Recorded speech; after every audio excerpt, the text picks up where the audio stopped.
Assalamualaikum warahmatullahi wabarakatuh. Pada kesempatan kali ini saya akan menjelaskan materi tentang sejarah desain grafis, yaitu dimulai dengan sejarah desain grafis itu sendiri. Pada pertemuan pertama yaitu tentang sejarah awal desain grafis. Jadi sejarah awal desain grafis itu adalah suatu bentuk komunikasi visual yang menggunakan gambar untuk menyampaikan informasi atau pesan seefektif mungkin. Seni desain grafis mencakup kemampuan kognitif dan keterampilan visual, termasuk di dalamnya tipografi, ilustrasi, fotografi, pengolahan gambar, dan tata letak. Kata desain grafis pertama kali digunakan pada tahun 1922 di sebuah esai berjudul New Kind of Printing, Call for New Design, yang ditulis oleh William Addison Dwiggins, seorang desainer buku Amerika, reviews grafis. Istilah desain grafis pada judulnya kita masuk ke era cetak, yaitu desain grafis berkembang pesat seiring dengan berkembangnya sejarah peradaban manusia. Saat ditemukan tulisan dan mesin cetak pada tahun 1447, Johannes Gutenberg menemukan teknologi mesin cetak yang bisa digerakkan dengan model tekan, menyerupai desain yang digunakan di Rhineland, Jerman untuk menghasilkan anggur. Ini adalah suatu pengembangan revolusioner yang memungkinkan produksi buku secara massal dan biaya rendah, yang menjadi bagian dari ledakan informasi pada masa kebangkitan kembali Eropa. Lanjut, selanjutnya yaitu materi yang diberikan pada pertemuan kedua, yaitu tentang asal-usul aksara ini.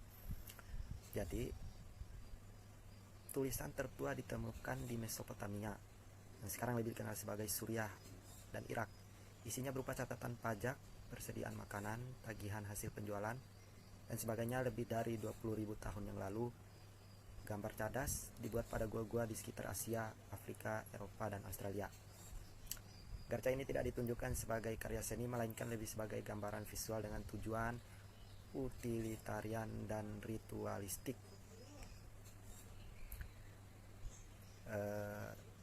Di sini juga terdapat gambar, nanti akan ditunjukkan dalam video.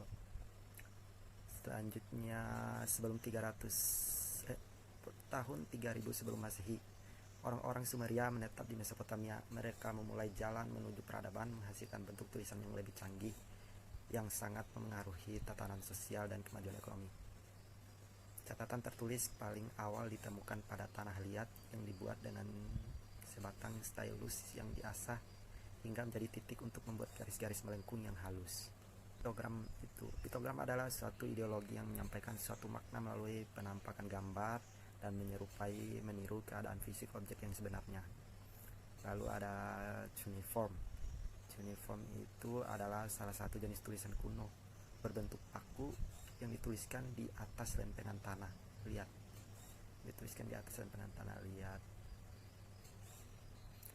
Setelah itu ada ideogram. Ideogram itu sendiri diambil dari bahasa Yunani yang berarti ide, dan suku kata selanjutnya yaitu menulis. Dengan kata lain adalah ideogram adalah ide menulis, yaitu sebuah simbol grafis yang mewakili ide daripada sekelompok huruf. Selanjutnya ada hieroglif. Hieroglif adalah aksara Mesir kuno yang terdiri dari kombinasi elemen, logograf, dan alfabet. Ada papirus. Papirus atau papyrus adalah sejenis tanaman air yang dulunya pernah tumbuh subur di tepi dan lembah sungai Nil. Sebelum ditemukan kertas, tanaman ini dikenal pada zaman dulu sebagai bahan pembuatan media untuk menulis. Perkamen. Perkamen adalah media untuk menulis yang dibuat dari kulit binatang. Yang biasa dipakai ialah kulit sapi, kambing, biri-biri, domba, dan keledai. Perkamen digunakan sebagai halaman dalam sebuah buku, kodeks atau naskah. Lalu ditemukannya alfabet. Alfabet itu sendiri adalah sebuah sistem tulisan yang berdasarkan lambang, fonem, vokal, dan konsonan. Kata alfabet diambil dari bahasa Yunani, yaitu dari dua huruf pertama tulisan mereka, yaitu alfa dan beta. Baru ada Anchials. ancial adalah jenis tulisan tangan yang seluruhnya menggunakan hanya huruf besar, yang umum digunakan dari abad ke-4 sampai abad ke-8 oleh para jurulis untuk membuat naskah bahasa Latin dan bahasa Yunani Bizantin. Huruf-huruf ancial dipakai untuk menulis dalam bahasa Yunani, Latin, dan Gotik. Lalu ditemukannya kaligrafi. Kaligrafi itu sendiri dari bahasa Yunani adalah keindahan dan menulis, atau dalam seni khat adalah seni menulis dengan indah dengan pena sebagai hiasan. Ya, selanjutnya yaitu ada Gotik atau tekstura, yaitu merupakan huruf patah atau huruf Gotik, juga dikenal di kalangan awam Indonesia sebagai huruf Jerman. Adalah jenis huruf yang digunakan di Eropa Barat pada abad ke-12 hingga abad ke-17.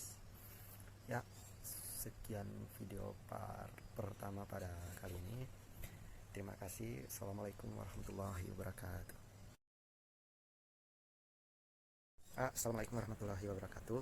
Pada kesempatan kali ini saya akan melanjutkan materi yang sebelumnya, yaitu masih tentang mata kuliah sejarah desain grafis.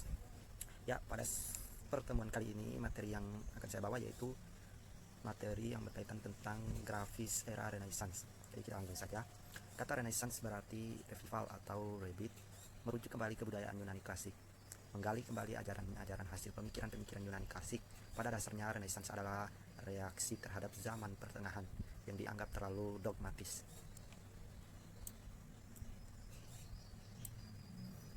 Jadi terlalu dogmatis, teosentris, tidak rasional, akhirnya diganti dengan prinsip hidup yang rasional, ilmiah, nalar, dan antroposentris.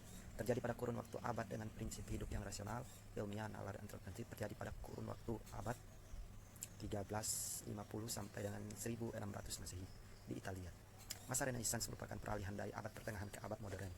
Tokoh-tokoh Renaissance antara lain Galileo Galilei, Copernicus, Kepler, Giordano Bruno, Bacon, Descartes, Leonardo da Vinci, Michelangelo, Florentine Giotto. Merujuk pada pemikiran Vitruvius, ciri-ciri desain pada masa Renaissance antara lain order, keberaturan, eurismi, keindahan dan keserasian, proporsi, simetri, keseimbangan. Temuan revolusioner pada masa Renaissance di bidang seni rupa adalah perspektif. Perspektif adalah teknik menggambar yang berusaha memindahkan image ruang ke atas bidang dua dimensi. Prinsip perspektif adalah memanipulasi ukuran dari benda yang digambar. Benda makin jauh digambar makin kecil. Menemukan perspektif membawa kesadaran baru pada manusia bahwa gambar mempunyai dasar atau aturan tertentu, dan aturannya adalah matematika.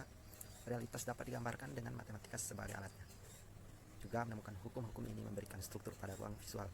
Manusia berdiri sebagai pengamat desain-desain grafis pada masa Renaissance, walaupun masih memperlihatkan persamaan dengan pada zaman pertengahan, yaitu menonjolkan ornamen tumbuhan, bunga, terutama di bagian iluminasi, inisial atau broad stroke, tetapi sudah memiliki konsep yang menunjuk order, keberaturan, euritmi, keindahan dan keserasian, proporsi, simetri, keseimbangan seperti tampak pada pengaturan tata letak huruf, alignment atau pengulangan repetisi. Ornamen pada iluminasi. Pemikiran rasional dan kesadaran pada struktur berpengaruh pada perkembangan tipografi. Tokoh penting era Renaissance yang mempengaruhi ke perkembangan desain grafis adalah Geoffroy Tory, yaitu pada tahun 1480 sampai dengan 1533. Selanjutnya ada Claude Garamond pada tahun 1480 sampai dengan 1561, dan terakhir ada Albert Dürer pada tahun 1471 sampai dengan 1528. Selanjutnya materi pada pertemuan keempat yaitu desain grafis dan revolusi industri maksudnya. Jadi desain grafis dan revolusi industri ini merancang gambar-gambar atau bentuk-bentuk visual dwimarta, yaitu dua dimensi, untuk kepentingan proses komunikasi dan fungsional dan efektif. Secara garis besar ada 4 elemen dasar dalam desain grafis. Itu ada 4 yang sebelumnya pernah dijelaskan, yaitu ada ilustrasi, fotografi, film, simbol, dan tipografi. Jadi desain grafis juga berkaitan dengan pesan, yaitu dari klien, media komunikasi, khalayak sasaran, seni, dan desain masa modern awal. Sebelum revolusi industri ada beberapa gambar nanti akan ditampilkan. Ada beberapa gambar, yaitu ini adalah gambar desain sebelum revolusi industri. Jadi bentuk pengumuman dan promosi dikerjakan manual oleh seniman atau ahli cetak. Buku kuno dilukis dan dihias oleh seniman. Jadi kemudian masuk ke era revolusi industri, mulailah mesin cetak bermunculan, ditemukan. Berkembangnya film dan televisi, perancangan grafis, audiovisual, teknologi, dan komputer. Gelombang peradaban dunia pertama yaitu revolusi agraris. Setelah masa pertanian berpindah nomaden 3000 sebelum Masehi, bangsa Sumeria membangun peradaban masyarakat berkota di Mesopotamia, memasuki abad agraria. Setelah itu masuk ke revolusi industri, muncul pada abad 18 mesin uap James Watt, tenaga manusia digantikan oleh mesin. Lalu produksi barang massal meningkat, produksi meningkat, kebutuhan konsumen meningkat, pentingnya beriklan, sifat sosial menipis diganti sifat individualis. Revolusi industri awal dari modernisme. Selanjutnya ada gelombang ketiga, the third wave, revolusi informasi, yaitu informasi menjadi kebutuhan penting masyarakat, teknologi digital, komputer, satelit, ledakan informasi. Terus ada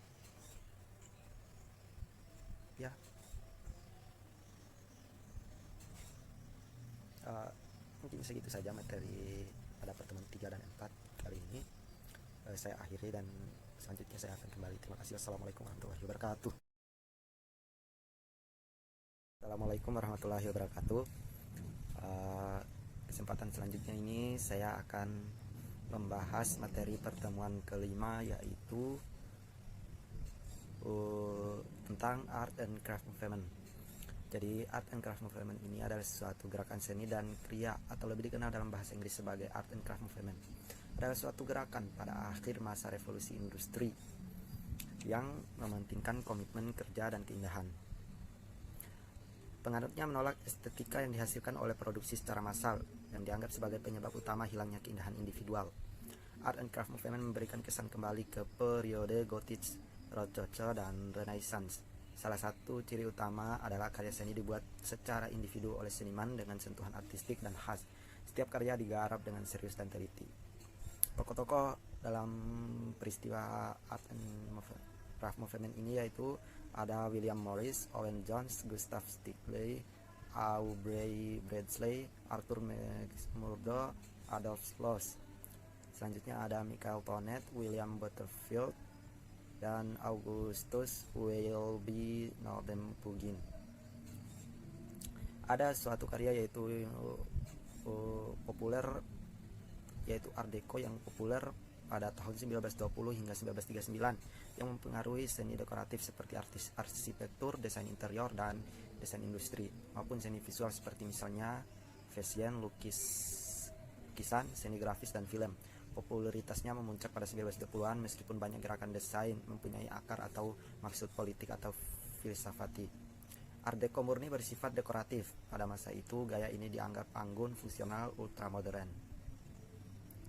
Seniman Art Deco itu Jacques Emile Roman yang dikenal sebagai Master Art Deco, memulai karya mebelnya yang hampir selalu memakai material mahal. Lalu ada René Lalique, dikenal dengan hiasan dari kaca dan desain perhiasannya. Ada Susie Cooper dan Clarice Cliff terkenal dengan keramiknya. Ada Jean Puyfourchet dengan perak dan pekerjaan metalnya. Ada Paul Poiret terkenal dengan motif tekstilnya. Lalu ada A.M. Cassandre dikenal sebagai poster-posternya. Warahmatullahi wabarakatuh. Kembali lagi. Pada kesempatan kali ini saya akan membahas selanjutnya yaitu materi pertemuan ke-6, yaitu permulaan abad ke-20. Jadi ketika abad ke-19 mendekati akhir dan abad ke-20 dimulai, para desainer lintas disiplin ilmu, arsitektur, mode, grafis, dan produk mencari cara baru untuk mengekspresikan diri mereka. Desain Art Nouveau berfokus pada menciptakan bentuk-bentuk baru daripada mengandalkan model-model historis di era Victoria. Tetapi awal abad ke-20 menampilkan inspirasi baru lewat garis-garis lurus dan pengaturan ruang seniman seperti Van Lloyd Wright, Charles René Freud, Margaret, ada Joseph Hoffman dan Peter Behrens membawa perubahan yang luar biasa dan pengaruh yang sangat penting bagi para desainer di masa kini.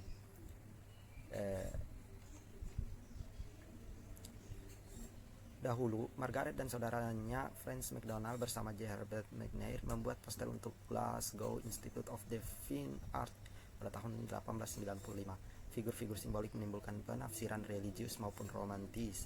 Ada Charles Rene Mackintosh, tema desain struktural vertikal dengan detail yang sederhana. Ada beberapa gambar, yaitu gambar-gambar tema desain. Terus banyak kontribusi pada desain interior, mebel, dan pola kain dan motif cetak. Kontradiksi kualitas antara energi yang kuat dan kelembutan yang rapuh menjadi karakter karya-karya ilustrasi Jane Marion King. Ada beberapa gambarnya, yaitu seperti ini. Lalu ada Gustavo Klimt, salah satu karya lukisannya yang paling terkenal, Der Kuss atau The Kiss, pada tahun 1908. Setuju, yaitu pengaruh seni modern. Dua dekade pertama pada abad ke-20 adalah masa pergolakan sosial, budaya, dan politik. Perang Dunia Pertama yang berlangsung antara 1914 dan 1918 membawa perubahan yang sangat besar pada tradisi dan kelembagaan peradaban barat. Seni rupa dan desain meledak dalam revolusi kreativitas yang mempertanyakan nilai-nilai yang telah lama dianut, termasuk peran seni dan desain di masyarakat. Ide-ide tentang warna, bentuk, ruang, dan subjek semua berfokus seputar proses sosial dan emosi pribadi yang terdalam. Kubisme, Dadaisme, Surrealisme, Vestige, Konstruktivisme, dan Ekspresionisme semua mempengaruhi bahasa dan rupa komunikasi pada desain grafis.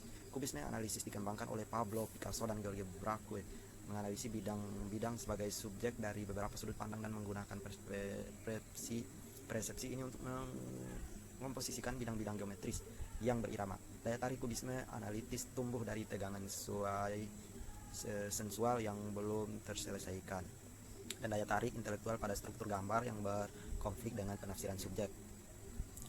Lalu ada lewat observasi, seniman menemukan bentuk tanda, bukan representasi dari subjek, menggambarkan esensi sebuah objek dan dasar praktiknya dibandingkan tampilan luarnya. Ada futurisme, sebuah gerakan revolusioner yang menguji ide dan bentuk seni terhadap realita masyarakat ilmiah dan industri yang baru. Manifestonya menyuarakan antusias terhadap perang, era mesin, kecepatan, dan kehidupan modern. Pernyataan terbuka tentang prinsip kebijakan, tujuan, dan pandangan seseorang atau suatu kelompok seperti yang dibuat oleh seniman futurisme. Lalu ada Dadaisme, reaksi terhadap pembantaian umat manusia pada Perang Dunia I. Gerakan Dadaisme mengklaim anti seni dan memiliki elemen negatif dan kerusakan yang kuat. Penulis, penyair, dan seniman Dadaisme mengekspresikan keprihatinannya, kejutan, keguncangan, protes, dan omong kosong akibat situasi peperangan. Perancangan judul dan kemungkinan yang absurd menjadi ciri karya grafis era Dadaisme. Dadaisme diklaim sebagai anti seni dan memiliki elemen negatif dan kerusakan yang kuat. Para seniman yang menggunakan kerisauan, keguncangan, protes, kejanggalan, serta omong kosong, menolak semua nilai tradisi dan mencari kebebasan berekspresi yang komplit. Lalu ada Masa Merz, cabang non-politis dan Dadaisme dan gerakan seni tunggal yang diciptakan oleh Kurt Schwister. Merz diciptakan dari kata commerce, yang berarti commerce, yang muncul pada salah satu kolasenya. Sejak tahun 1919, komposisi gambar Merz-nya menggunakan kolase cetakan ephemeran, panah, sampah buangan, dan benda-benda temuan, font objek untuk menyusun warna lawan warna, bentuk lawan bentuk, dan tekstur lawan tekstur. Surrealisme muncul pertama kali di Paris pada tahun 1924 untuk mencari kenyataan yang lebih real di balik dunia nyata, dunia yang intuitif, mimpi-mimpi, dan alam bawah sadar yang dikembangkan oleh Sigmund Freud. Ekspresionisme seni di awal abad ke-20 cenderung tidak menggambarkan realita objek, tetapi lebih mengungkapkan emosi subjek dan tanggapan pribadi seniman terhadap subjek dan peristiwa. Fotografi dan seni modern. Masuk ke fotografi dan seni modern, bahasa rupa baru yang diusung seni modern mempertimbangkan hubungan unsur-unsur rupa seperti titik, garis, bidang, bentuk, dan tekstur atau barik mulai mempengaruhi fotografi. Di abad ke-19, penemuan fotografi bertujuan hanya sebagai dokumentasi realita yang lebih akurat daripada lukisan. Namun pada awal abad ke-20, seni modern menarik fotografi ke dalam realita abstrak dan desain yang baru. Selanjutnya yaitu pada pertemuan ke-9 yang menjelaskan tentang Pictorial Modernisme.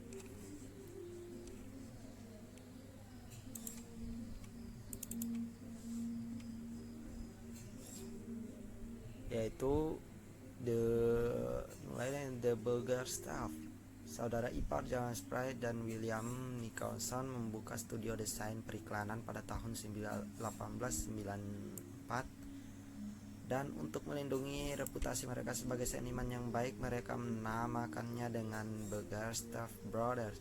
Mereka mengembangkan teknik baru yang kemudian disebut kolase oleh memotong kertas, memindahkannya dan menempelkannya posisi di papan. Mereka membuat rencana warna datar di mana tepi bentuk digambar dengan gunting. Tidak seperti Art Nouveau, pengemis menempa awal baru desain yang lebih fokus pada bentuk dan siluet berwarna dan kuat daripada bentuk organik dan dekoratif. Desain poster di Eropa. Poster Eropa pada paruh pertama abad ke-20 adalah sangat mempengaruhi oleh gerakan seni modern, surrealisme, kubisme, dan dadaisme.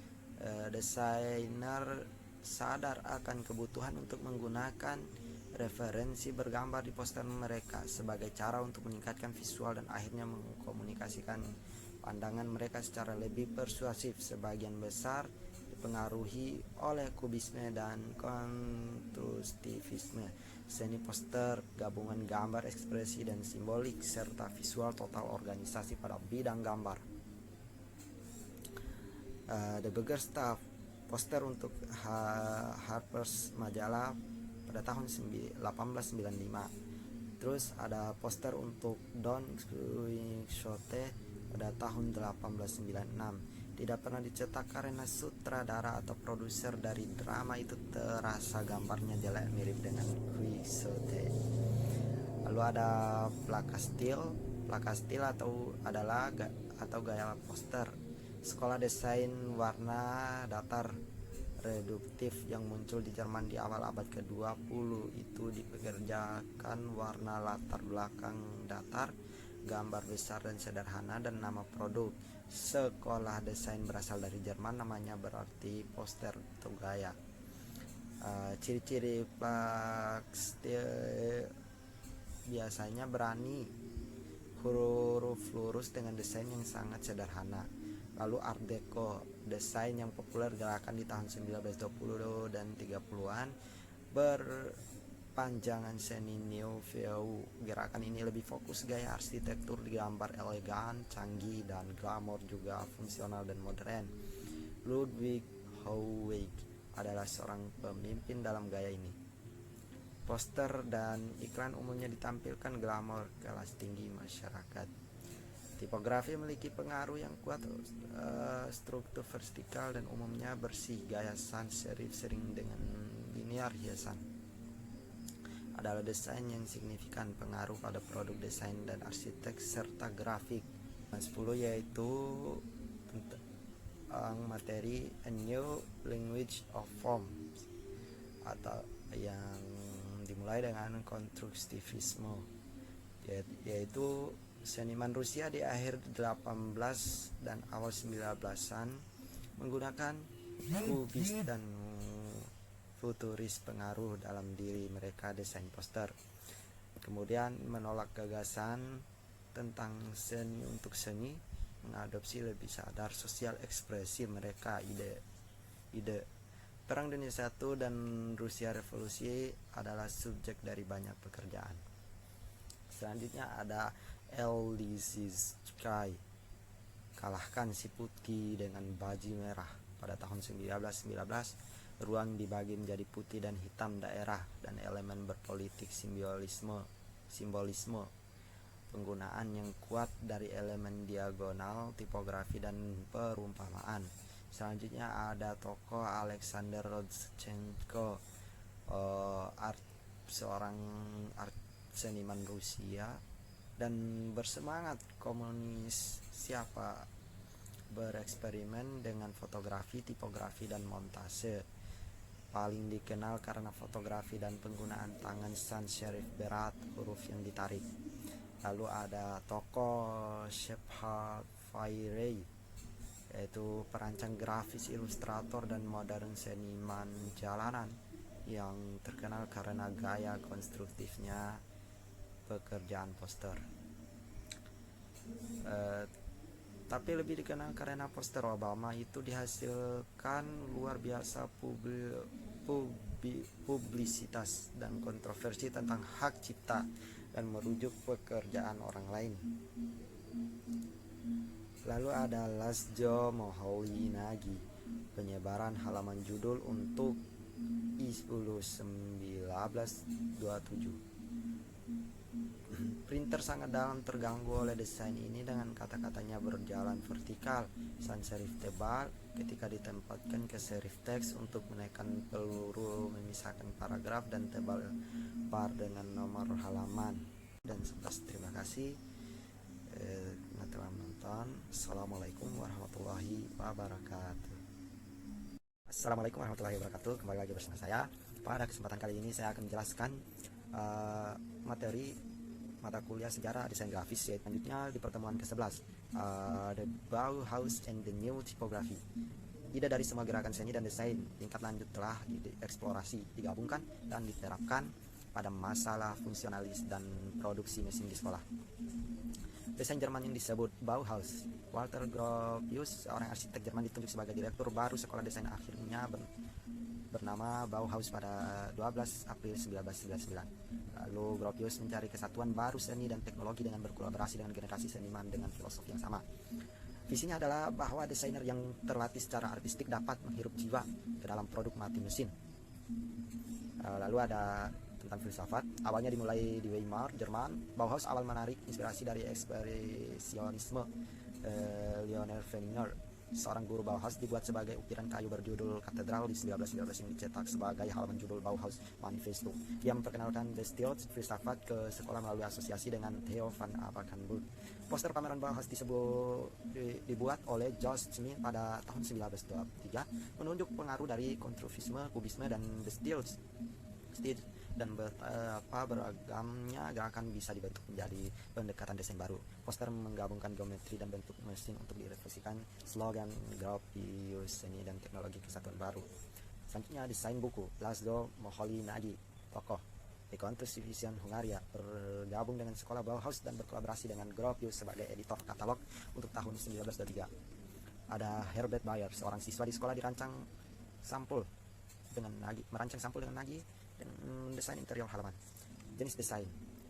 Ada Herbert Bayer. Bayer akhirnya menjadi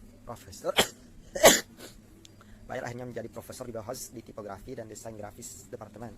Font sans serif hampir digunakan eksklusif oleh Bayer, yang juga merancang tipe universal yang mengurangi alfabet menjadi jelas dan bentuk huruf sederhana. Bayer juga mendesain font bernama Sepulang Sepalah. Desain poster. Laszlo Moholy-Nagy, poster salah ketik untuk ban 1923. Bentuk huruf fotografi dan elemen desain adalah terintegrasi ke dalam langsung dan terpadu komunikasi. Sudut pandang normal adalah diganti oleh mata cacing mata burung sangat dekat ke atas dan mirip sudut pandang. Selanjutnya ada desain majalah. Laszlo Moholy-Nagy lagi menggambarkan tipografi sebagai alat komunikasi. Dia harus komunikasi dalam bentuk yang paling intens, di penekanan harus pada kejelasan mutlak. Dalam desain grafis, dia menggunakan semua arah linear, bukan hanya horizontal. Nagy mendesain sampul ini ilustrasi untuk sapu dan publikasi Avantgarde. Laszlo Moholy-Nagy, fotogram tahun 1922. Nagy membuat interaksi berpola terang dan gelap pada lembar dekat cahaya kertas tanpa kamera. Benda-benda itu adalah dipilih berdasarkan mereka modulasi cahaya properti. Times New Roman. The Times of London ditugaskan di Time Morrison ke pendesain font untuk surat kabar tahun 1932. Times New Roman memiliki standar pendek dan turunan dan tajam serif kecil, menjadi yang paling tipografi yang banyak digunakan dari abad ke-20 dari pertemuan ke-12 dengan tema judul besarnya yaitu The Modern Movement in America. Jadi desain Eropa modern tidak menjadi pengaruh yang signifikan sampai dengan baik ke tahun 1930-an. Selama ini desain grafis Amerika didominasi oleh ilustrasi tradisional. Sejumlah kecil tipografer Amerika sangat bersemangat setelahnya melihat sisipan tipografi dasar. John Stitchford mengenali fungsionalitas dari ide-ide barunya. Setelah Futura dan kabel tersedia di Amerika Serikat yang modern, pergerakan desain dimulai. Walker Evans tanpa judul 1936. Atlan Evans, foto pembusukan kontras rumah dan film era depresi, poster dokumen jurang antara kenyataan dan grafis fantasi. Selanjutnya ada McKnight Kaufer, promosi poster Kesatuan Sekutu C 1940, dimaksudkan untuk meningkatkan moral sekutu bangsa. Judul Portugis diterjemahkan, kami berjuang untuk kebebasan semua. Lalu ada Richard Avedon, Brodowitz sering bersama dua berpengaruh dan poster ikonik dan fotografer fashion.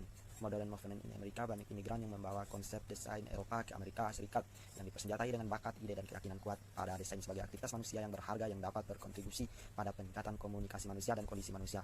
Pengalaman Amerika sangat diperkaya dengan kehadiran mereka. yaitu Lester Bell, Arthur, Alexei Brodovich, Herbert Bayer, Herbert Matter, Richard Avedon, Irving Penn. Lalu ada The New York School, desainer Eropa yang melarikan diri dari iklim politik berimigrasi ke Amerika Serikat dan menjadi pengaruh besar dalam desain Amerika pergerakan. Desain Eropa cukup teoritis dan terstruktur, di mana desain Amerika bersifat pragmatif, intuitif, dan kurang formal. Pendekatan untuk mengatur ruang. New York adalah pusat gerakan pada tahun 1940-an. Penekanan ditempatkan pada ekspresi ide dan terbuka langsung menyajikan informasi. Selanjutnya tentang logo desain. Ada tokohnya yaitu Paul Rand, mulai karirnya sebagai promosi dan desain editorial untuk seni pakaian, Esquire, Ken, Coronet, dan pengemas kaca. Berkolaborasi dengan RUU Copyright Bourbons menjadi prototipe untuk tim seni atau salinan bekerja bersama. Terus dia juga membuat banyak dari paling dikenal logo terlihat hari ini. Ada poster, yaitu tokohnya yaitu Ivan Chemaev, Antara Perang tahun 1977. Tahun Antara Perang adalah dipersembahkan oleh topi Churchill di antara dua helm. Selanjutnya ada majalah. Tokoh besarnya itu Herb Lubalin, halaman dari Eros 1962. Lubalin tumpang tindih dan berbentuk huruf yang disentuh, mengompres ruang antara kata dan kata terjepit dari gambar menjadi persegi panjang. Assalamualaikum warahmatullahi wabarakatuh. Pada kesempatan kali ini saya akan melanjutkan materi pertemuan ke-13 saja, yaitu sebagiannya yaitu The International Typography Style, gaya desain Swiss. International Typography Style dimulai pada 1930-an di Swiss dan Jerman. Gaya termasuk kesatuan desain yang dicapai oleh organisasi asimetris pada grid yang dibangun secara matematis. Tipografi sans serif mengekspresikan semangat zaman yang lebih progresif. Ekspresi pribadi ditolak karena lebih universal dan ilmiah. Pendekatan untuk merancang pemecahan masalah, kejelasan dan keteraturan sangat ideal. Ernest Keller, Theo Ballmer, dan Max Babil adalah pionir di pergerakan ini. Akar gaya ditemukan dalam kurikulum School of Design di Basel, Swiss. Pertemuan ke-14. Jadi dilanjutkan dari pertemuan video sebelumnya, yaitu tentang poster. Ada tokohnya yang bernama Ernest Keller, poster untuk Rietburg Museum. Tanggalnya tidak ditentukan. Menunjuk simbolis gambar dan sederhana, bentuk geometris dengan warna kontras yang cerah. Ada tipografi. Font Arial adalah diperkenalkan pada tahun 1982 oleh Robin Nicholas dan Patricia Saunders untuk monotype dan sering bingung dengan Helvetica. Lalu ada poster karya Armin Hoffman, poster untuk Hermann Furniture Müller 1962. Bentuk dan siluet dari kursi Hermann Müller Kaskader melalui ruang berlabuh ke format dan ketik dengan logo merah di tengah atas. Joseph Muller Brockman, poster kesadaran publik 1960, tipe merah menyatakan kurang kebisingan, sedangkan foto secara grafis menggambarkan ketidaknyamanan penyebab kebisingan. Desain poster Jacqueline Casey, bekerja sebagai graphic design untuk Massachusetts Lembaga Teknologi, dibuat lebih dari 90 poster dan rekaman mencangkup antara tahun 1963 dan 1990.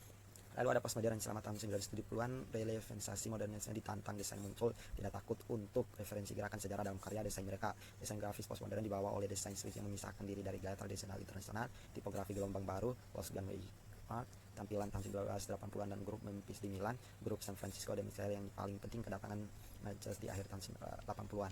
Di tahun 60-an desain seperti TC memperluas batas-batas dari gaya internasional tanpa memberontak terhadapnya. Itu akan berubah di tahun 70-an dengan pendekatan yang akan diketahui sebagai tipografi gelombang baru. Weigel mampu memecahkan aturan tipografi ahli karena dia mengenal mereka dan memahami mereka. Dia percaya pada Gutenberg. Pendekatan dalam hal ini itu siswa harus memahami proses mencetakan juga sebagai prinsip desain. Bahkan Weigel mengajar di sekolah Basel desain dan hembuskan semangat baru ke dalam tipografi ketertiban dan kerapian yang diatur oleh master Swiss dari gaya internasional. Dan Friedman, siswa lain dari Weigel, mengajak Diale dan memberi murid-muridnya ekstensi latihan tipografi. April Greinman yang belajar dengan Weigel di Swiss membuka studio di Los Angeles di awal tahun 70-an. Era desain ini melihat awal dari usia desain grafis berbatuan komputer bekerja dengan bentuk sejarah akan menjadi perubahan selamanya oleh visual terhebat teknologi komunikasi sejak Gutenberg, jenis bergerak ini mesin cetak bergerak dan lalu ada pertemuan ke-14 dengan tema yaitu Corporate Identity and Visual System. Desain yang baik adalah bisnis yang baik. Ada seruan dari desain grafis Indonesia pada tahun 1950-an. Pemimpin perusahaan mulai memahami kebutuhan untuk mengembangkan perusahaan gambar atau identitas merek untuk membantu berhubungan dengan halayak yang beragam. Tanda atau logo hak milik telah digunakan selama berabad-abad oleh persekutuan dan pedagang-pedagang untuk mengidentifikasi barang dagangannya. Tetapi sistem identitas di tahun 50-an jauh melampaui merek dagang dan simbol. Perusahaan diberi identitas visual yang didirikan diri mereka secara emosional dengan audiens mereka. Identitas perusahaan pokoknya itu ada Giovanni Pintori, Adriano Olivetti, putra dari pendiri Olivetti. Mesin kantor diakui kontribusi dari desain adegan promosi sukses dari perusahaannya. Ada Giovanni Pintori merancang logo type dan semua identitas perusahaan, jaminan untuk Olivetti selama lebih dari 30 tahun. Selanjutnya ada desain logo.